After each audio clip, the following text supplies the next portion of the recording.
हत्या। मेरा सवाल बड़ा सीधा, इंडिया की सांस तो नहीं फूल रही, ये असल शक्ल आ जाएगी 31 तक। चलिए 13 दिन और इंतजार करेंगे। देखिए, मुझे लगता है सवाल स्वाभाविक है कि कौन समन्वय समिति का अध्यक्ष होगा, कौन समन्वय समिति के मेंबर्स होंगे, कौन पीएम कैंडिडेट होगा। स्वाभाविक है कि मीडिया के साथियों की उत्सुकता रहेगी इसमें, और ये कोई छोटा निर्णय नहीं है।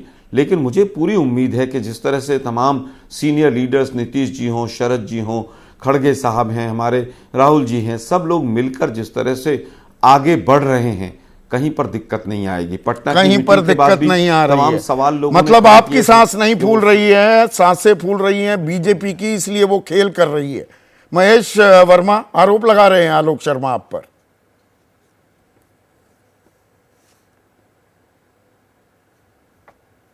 पता नहीं इनके आरोप का पृष्ठभूमि क्या है, किस बैकग्राउंड में ये बात कर रहे हैं। ये अपने बारे में अगर सोचें तो ज्यादा अच्छा रहेगा। मैं तो ये कह रहा हूँ कि अभी केसी त्यागी साहब की मैं बात सुन रहा था, वो कह रहे थे कि भाई 31 तक का इंतजार करिए, उसके बाद आपको पता चल जाएगा कि किस तरह का समन्वय समिति बन रही है और समन्वय समिति का संयोजक कौन होगा। यही बात मैं भी सोच रहा था अभी जब उनकी बात मैं सुन रहा था कि 31 के बाद अगर नीतीश जी संयोजक नहीं बने तब भी केसी त्यागी जी का यही शुरू होगा क्या जो आज है। एक बात। दूसरी बात कि मैं इस बात का साधुवाद देता हूं कि केसी त्यागी साहब कहीं इस बात का अटल जी को मानते हैं, और अटल जी तो सदैव ही इस देश में एक स्टेटमेंट्स की तरह रहे, और ना काहू से दोस्ती ना काहू से बैर। लेकिन सबसे बड़ी अजीब सी बात ये दिखती है कि नीतीश जी जब हमारे साथ थे, हमारे साथ गठबंधन में सरकार चलाते थे, संदीप भाई आपने कभी नहीं सुना होगा वो कभी अटल सदैव की समाधि पे आए हों, पुण्यतिथि पे आए हों, और आज आके ये बताना और जताना और ये दिखाना, ये राजनीति जो है, जो लोग समझते हैं, जो जानते हैं, वो इस चीज को अच्छे से कहीं ना कहीं। मैंने केसी त्यागी ने यह भी कहा, महेश वर्मा, कि सीनियर लीडर्स को डिप्यूट करके घटक दलों के साथ बातचीत कहीं दिक्कत भी होती थी, उनको डिप्यूट किया जाता था। यहाँ तो आपने शिवसेना तोड़ दी, एनसीपी तोड़ दी, जेडीयू में सेंधमारी करते रहते हैं, कांग्रेस से नेता ले आते हैं, सरकारें गिरा देते हैं। मध्य प्रदेश में ऐसे ही गिराई, तो ये वो बीजेपी नहीं है। तो वही बात आलोक शर्मा कह रहे थे कि भाई बीजेपी अब खेल खेल रही है, तो सांसें किसकी फूली हुई है? नहीं, ऐसी बात नहीं है। अब जो आलोक शर्मा कह रहे हैं, देखिए ये तो आलोक शर्मा जी जो बात कर रहे हैं, जो केसी त्यागी जी बात कर रहे हैं, उससे तो मुझे ये लग रहा है कि कहीं ऐसा ना इंडिया के चक्कर में कांग्रेस जो है बिखर जाए। अच्छा, आज पंजाब में और दिल्ली में अभी केसी त्यागी साहब का बयान सुनने के साथ कितने लोगों का, कितने दिल्ली कांग्रेस के और पंजाब कांग्रेस के लोगों का बयान आएगा पता नहीं। अजय माकन जी का बयान ले लीजिए, संदीप दीक्षित जी का बयान ले लीजिए, उसके बाद भाई दीपक बावरिया का बयान पढ़ा दिया इन्होंने। नहीं बचेगी इस इंडिया के चक्कर में। दीपक बावरिया का बयान पढ़वा दिया, या आप इंतजार कर रहे हैं ये पीछे? मोदी का बयान उठाइए ना, जब वो शीला जी का, नहीं सुनिए ना, हाँ, वीरप्पा जी जब थे यहाँ पे प्रभारी, तब भी वही बात कहते थे। उससे बड़ा तो कद्दावर नेता नहीं थे ना, वो तो प्रभारी थे उस समय उन्होंने बड़ी खनक के साथ और पब्लिकली उन्होंने कहा कि भाई हम आम आदमी पार्टी से अगर कोई सहमति बनती है तो हम चुनाव। तो अब वक्त बदल गया है, ये साथ आ रहे हैं, इसीलिए तो आप परेशान हो गए। सालों बाद एनडीए की बैठक बुलाई 18 जुलाई को। वो 38 दल कौन कौन से थे, शायद नाम आप नहीं गिनवा पाएंगे, 38 घटकों के नाम मैं कहूं, वो भी इकट्ठा कर लिए।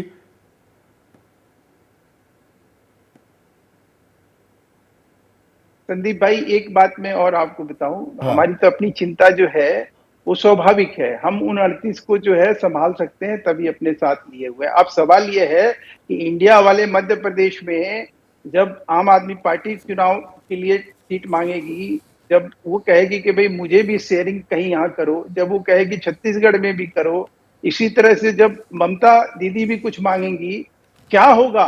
ये तो वही हाल हो गया ना कि कहते हैं कि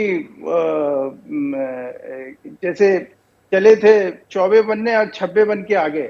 नहीं तो इसमें पिच क्या, कांग्रेस पिच तैयार इंडिया कर रहा है कि इंडिया के 26 दल आए तो आपको 38 दल इकट्ठा करने के लिए मजबूर होना पड़ा, और बैठक भी बुला ली, बैठक तो बुलाई नहीं थी 5-7 साल से।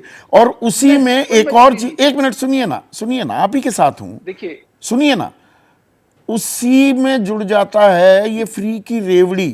प्रधानमंत्री मोदी दर्जनों बार पिछले साल 16 जुलाई से कह चुके हैं कि ये फ्री की रेवड़ी बांटना बंद करो, अर्थव्यवस्था का भट्टा बैठ जाएगा। और कल ही मामा ने, शिवराज सिंह चौहान ने पुलिस कर्मियों को 15 लीटर पेट्रोल मुफ्त, भोजन के लिए 650 से 1000 रुपए कर दिया, सभी गरीब परिवारों को फ्री मकान, यानी कि प्रधानमंत्री आवास योजना से अलग मुख्यमंत्री आवास योजना भी शुरू कर दी। और ये तो कल की बात है, हर रोज इश्तिहारों लगा कर वो फ्री में दे दो, फ्री में दे दो, ये दे दो, वो दे दो, 50,000 रुपए बच्चियों को, 1,00,000 रुपए बच्ची के पैदा होने पर, 51,000 का कन्यादान। मध्य प्रदेश का कर्ज जो है 2019 से 2023 4 साल में 94% बढ़ चुका है। मुख्यमंत्री नहीं सुनते प्रधानमंत्री की।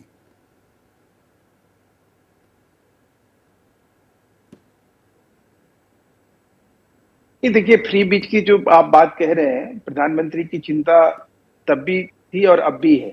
ऐसा नहीं है कि उसको लेकर उन्होंने कभी पर चुनाव जीतना बड़ी चिंता है, इसलिए रेवड़ियों की चिंता थोड़ी देर के लिए दरकिनार भी कर देंगे। चलो, मैं तो ये कह रहा हूं कि भला ही हो रहा है ना, भ्रष्टाचार तो नहीं हो रहा है ना। फ्री बीज के नाम पर आप देखिए कि दिल्ली में क्या हो रहा है। फ्री बीज के नाम पर जो अन्य राज्यों में कांग्रेस तो आरोप लगा रही है 50%, किसी का 600 50% कमीशन का आरोप लगा रही है कि ठेकेदार संघ ने ये बात कही है। नौकरी के बदले में जमीन नहीं, कोई नौकरी के बदले में क्या, नौकरी के बदले में जमीन, वो तो पूछूंगा और पूछे हैं ये सवाल। पर यहां पर वहां के ठेकेदार संघ आरोप लगा रहा है, वहां पर हाईकोर्ट को चिट्ठी लिखकर भेज रहा है कि 50% कमीशन ली जा रही है। तो वो 40% सरकारा से बढ़कर ये 50% सरकार की बात आ गई।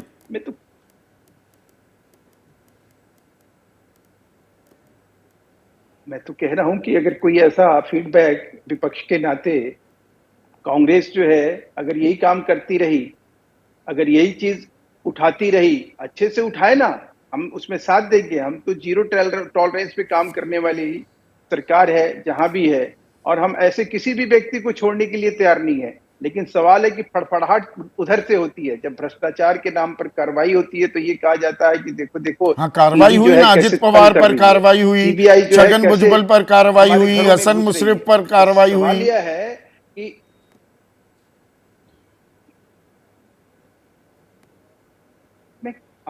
हुई ना, कार्रवाई हुई, मंत्री बना दिया उन्हें, कानून भ्रष्टाचार के आरोप लगाकर मंत्री बना दिया। में जाके कहीं किस तरह साहब, मैं अरे आप मुझे बताइए ना कि क्या वो मंत्री पहले नहीं थे जो हमने कोई गुनाह और अपराध कर दिया?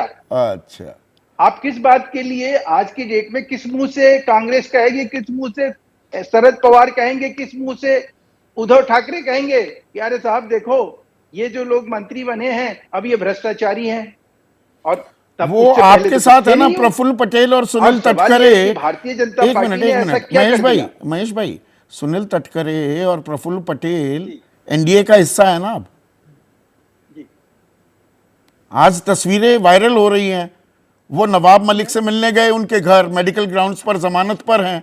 नवाब मलिक पर आरोप क्या है? दाऊद इब्राहिम से साठगांठ, उसकी बहन हसीना पारकर के साथ जमीन कब्जाना, मनी लॉन्ड्रिंग करना।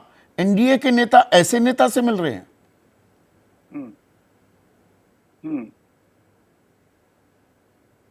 देखिए, अब ये तो प्रफुल्ल जी उसको अच्छे से बता पाएंगे कि वो किन कारणों से गए हैं, मिले हैं, किन बातों को लेकर मिले हैं। अब ये मुझे, अगर आप ये कहेंगे कि भारतीय जनता पार्टी के लिए कुछ मतलब कोई नेता गया हो, वो मिला हो, तो आप मुझे बताइए। जैसे ही घड़ी का काटा दोपहर 2:30 पे आए, बबीता जी का दिल सास बहू साजिश के लिए मचल जाए। और ये है इनकी बहू, पूरे दिन ऑफिस की टेंशन हो जाए गॉन जब ये करें अपना फेवरेट शो फ्री टाइम पे ऑन। इनकी तरह आप भी देखिए अपना फेवरेट शो अपने टाइम पर और डाउनलोड कीजिए एबीपी लाइव ऐप अपने स्मार्ट टीवी पर।